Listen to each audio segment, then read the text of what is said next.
our female singer was gone or ill. I didn't know a thing about leading worship.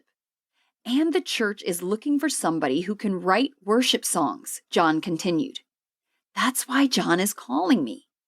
In an effort to avoid paying performance fees for the music our touring band covered, everyone in the band was asked to write songs. I'd written a few, including one called Indescribable. A year earlier, an executive from a record company called to ask if they could use my song on the CD of a worship leader from Texas, a guy named Chris Tomlin. I'd agreed, and Tomlin's label released Indescribable as a single.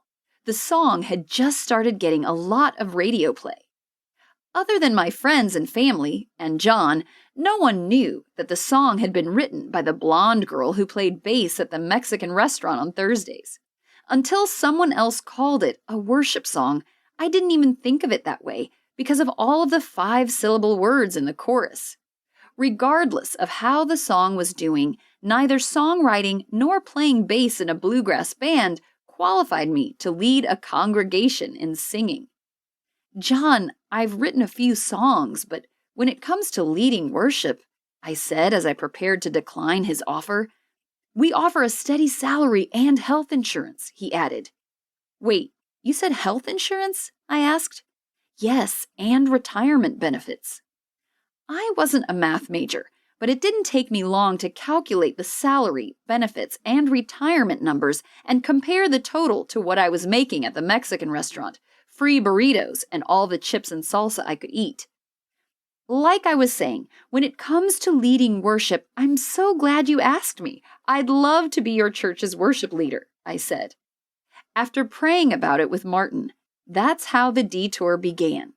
Martin would go to school in Atlanta, and I would start at Perimeter Church in the fall. During June and July, Martin and I made several trips to Atlanta to look for a condo. My boss-to-be, Randy Schlichting, one of the pastors at Perimeter, along with the other staff members, did everything they could to reach out and make us feel welcome. Though I didn't know what I was doing, I couldn't wait to get started. But something else was going on, and I wasn't sure if I should mention it to anyone.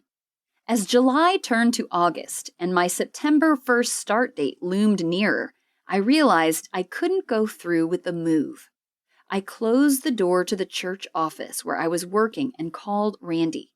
Like every other time I called, he seemed delighted to hear from me. Are you excited about coming? He asked. I need to talk to you about something, I stammered, unsure of how much to say. I don't know if it's the best thing for Martin and me to move to Atlanta and for me to take this job. For several months, Martin had been experiencing some unusual symptoms. He'd been more forgetful than usual. Some days he wanted to do nothing but sleep, followed by days where he wouldn't sleep at all. His heart would race and he'd get sweaty and nauseous as if he was having a panic attack. But none of the doctors we saw could determine what was wrong with him. The symptoms had started in March and then subsided, but by August they had returned. Though he'd seen 4 different doctors, we still hadn't discovered the cause of his symptoms. I paused, searching for the right words. There's something wrong with my husband. We don't know whether it is physical, emotional, or psychiatric. We just know that something is wrong with him. That's all Randy let me get out before he interrupted me. Well, here's what I think you need to do.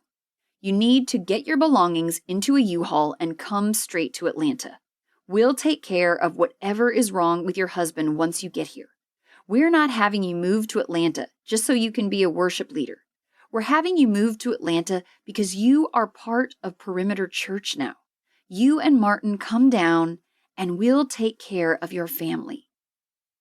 Okay, we'll come, I said, choking back my tears. I hung up and let them stream down my face as I slumped my head into the back of the chair. It's going to be okay. And it was, for a while.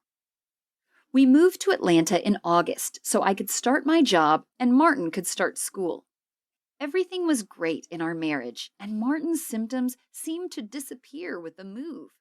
I felt To keep listening to this audiobook, I've left you a link in the description so you can do it, at no cost thanks to Audible's 30-day free trial.